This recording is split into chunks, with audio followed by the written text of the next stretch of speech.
L'enfance, un mot qui évoque l'innocence, la pureté, la vulnérabilité, un temps de la vie que notre société s'efforce de protéger, un sanctuaire où le mal n'a pas sa place. Nous voyons nos enfants comme des promesses, des pages blanches sur lesquelles s'écrira l'avenir. Mais que se passe-t-il lorsque cette page blanche est souillée par le sang? Que se passe-t-il lorsque la main qui commet l'impensable est celle d'un enfant?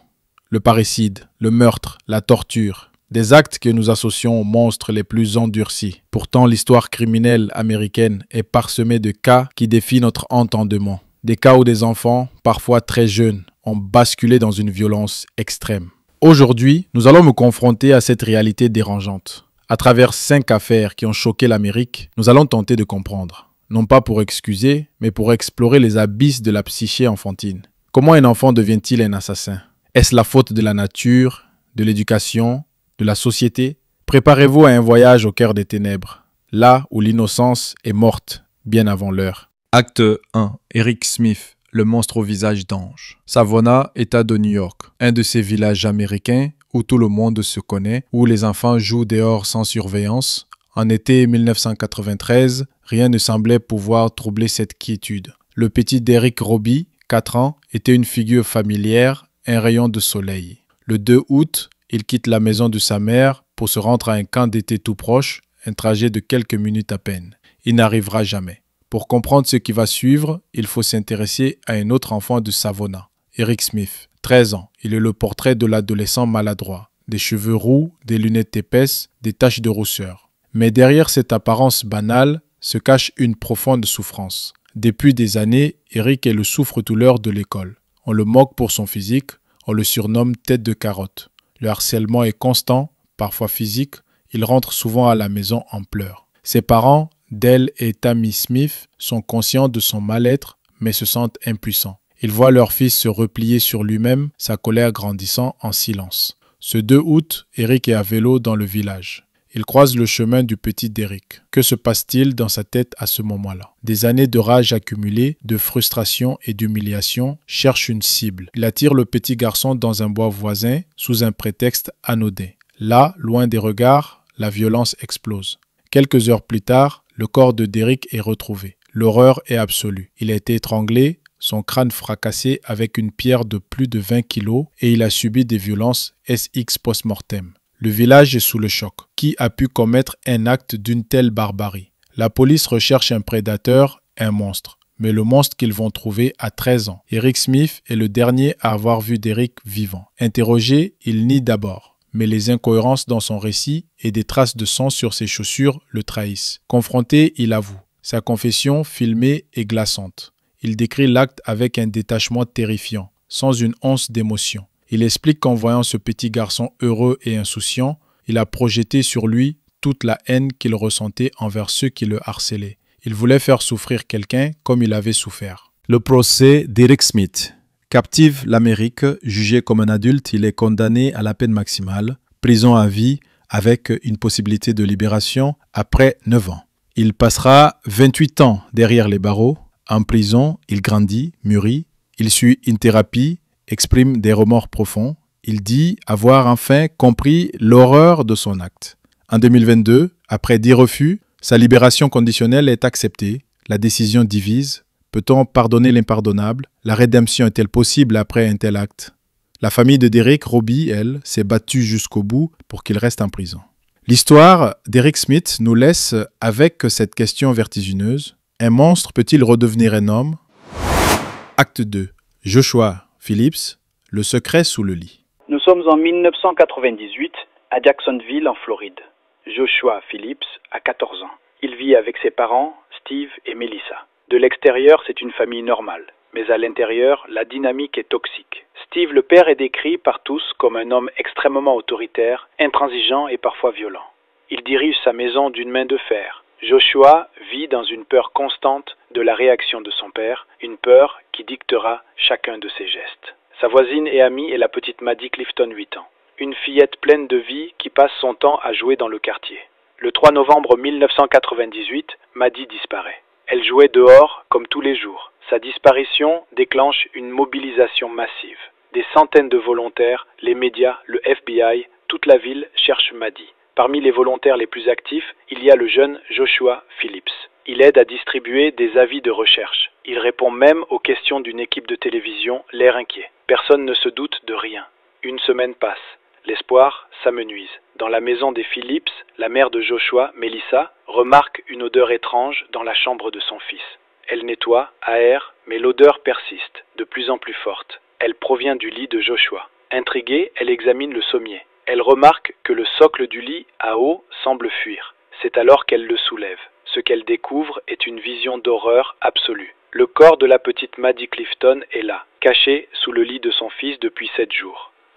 Joshua est arrêté à l'école. Il avoue rapidement. Son récit est celui d'un accident qui a dégénéré en crime. Il raconte qu'il jouait au baseball avec Maddie. Il l'aurait accidentellement frappé au visage avec la balle. Elle a commencé à saigner et à crier. Paniqué, terrifié à l'idée que son père découvre la scène et le punisse violemment, il l'aurait entraîné dans sa chambre. Ne sachant pas comment la faire taire, il a attrapé un couteau et l'a poignardé à 11 reprises avant de cacher son corps sous son lit. Pendant une semaine, il a dormi à quelques centimètres du cadavre de sa victime, tout en participant activement aux recherches. La Floride, à l'époque, a une approche très dure de la justice juvénile. Malgré son âge et l'argument de la panique, Joshua Phillips est jugé comme un adulte pour meurtre au premier degré. Il est condamné à la prison à vie, sans possibilité de libération conditionnelle. Son cas soulèvera un débat national des années plus tard, suite à une décision de la Cour suprême, jugeant inconstitutionnelle la condamnation à perpétuité sans libération pour les mineurs. Sa peine a été réexaminée, mais il reste aujourd'hui en prison. Son histoire est un conte glaçant sur les secrets que peuvent cacher les familles les plus ordinaires et sur la façon dont la peur d'un père a pu pousser un enfant à commettre l'irréparable. Springfield,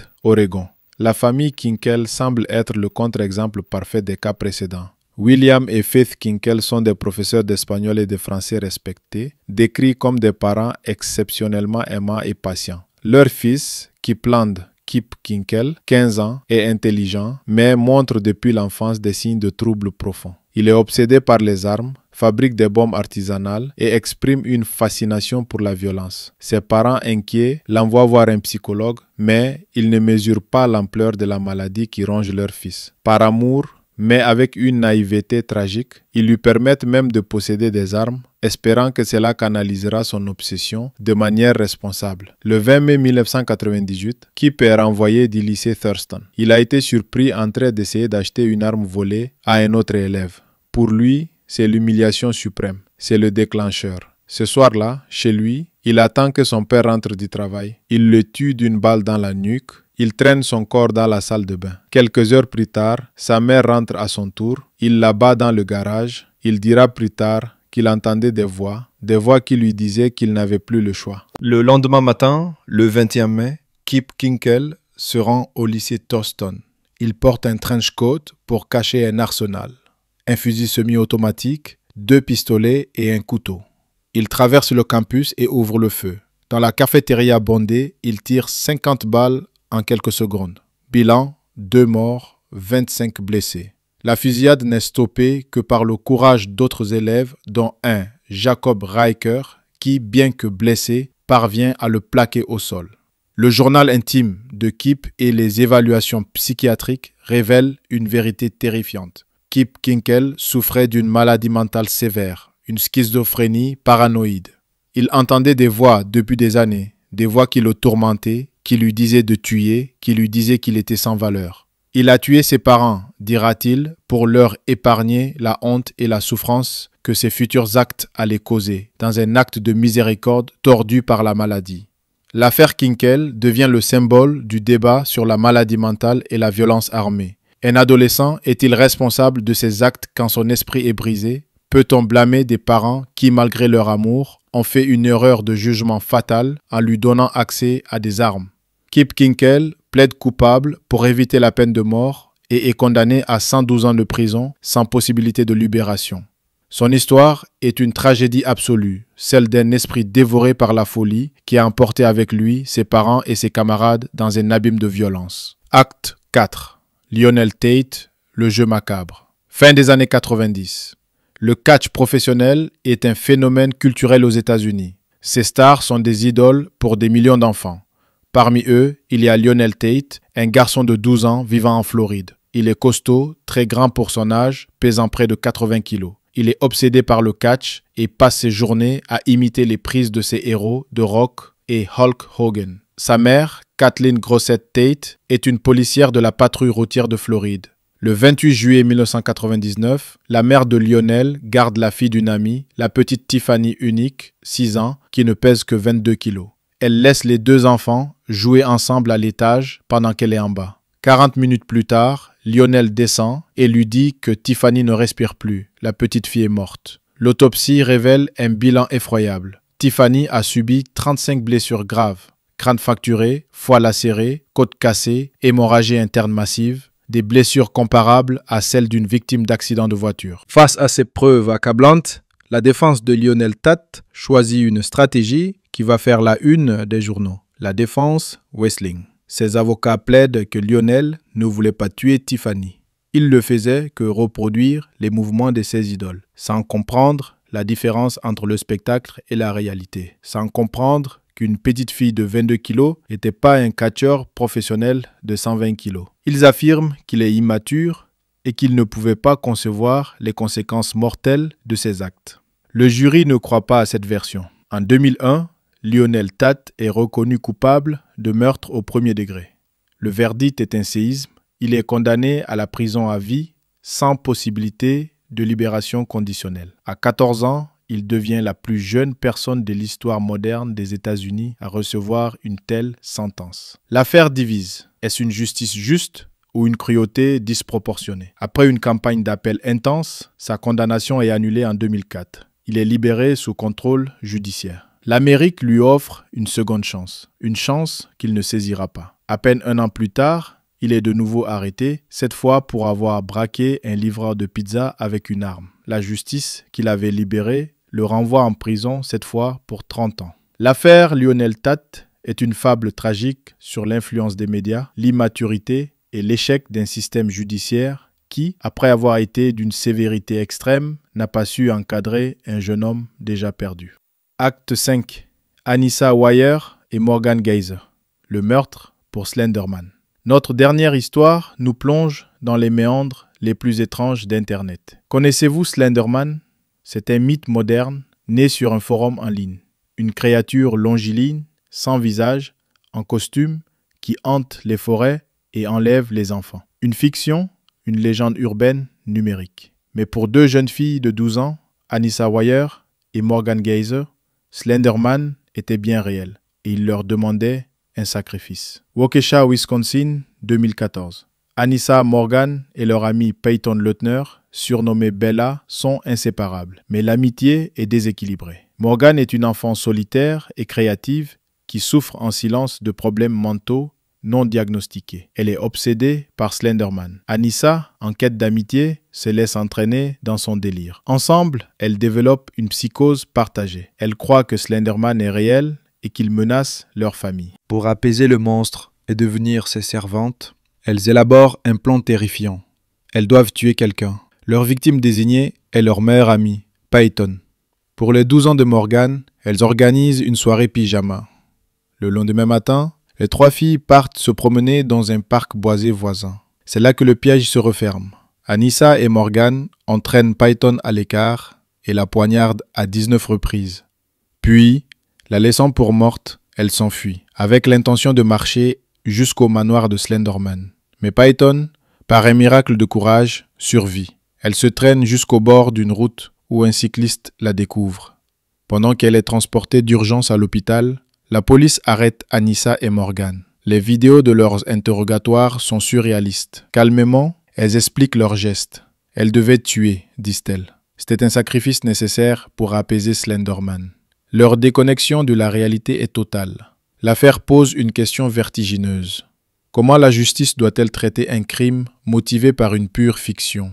Morgan Geyser est diagnostiquée schizophrène précoce. Reconnues non responsables pénalement en raison de leur état mental, elles sont condamnées non pas à la prison, mais à des séjours de 25 et 40 ans en hôpital psychiatrique. L'histoire de Slenderman est le premier grand crime de l'ère des fake news. Elle nous avertit sur la porosité de la frontière entre le monde virtuel et le monde réel, surtout pour les esprits les plus fragiles. Conclusion. La rage naît du harcèlement, la peur panique d'un père, les voix de la schizophrénie, l'imitation d'un jeu violent, la soumission à un mythe d'Internet. 5 histoires, 5 chemins différents qui ont mené à l'horreur. Alors, comment un enfant devient-il un monstre? Il n'y a pas de réponse simple. Chaque cas est une constellation tragique de facteurs. Une vulnérabilité psychologique, un environnement familial défaillant, une société qui parfois ignore les signaux d'alarme, ou une culture qui banalise la violence. Ces histoires nous forcent à regarder au-delà de la monstruosité de l'acte, pour voir l'enfant derrière, non pas pour l'absoudre, mais pour comprendre le processus qui a mené à la destruction. Car ce n'est qu'en comprenant ces mécanismes que nous pouvons espérer, un jour, empêcher que de telles tragédies ne se reproduisent. L'innocence est précieuse, mais elle est aussi fragile, et parfois, elle se brise de la manière la plus violente et la plus incompréhensible qui soit.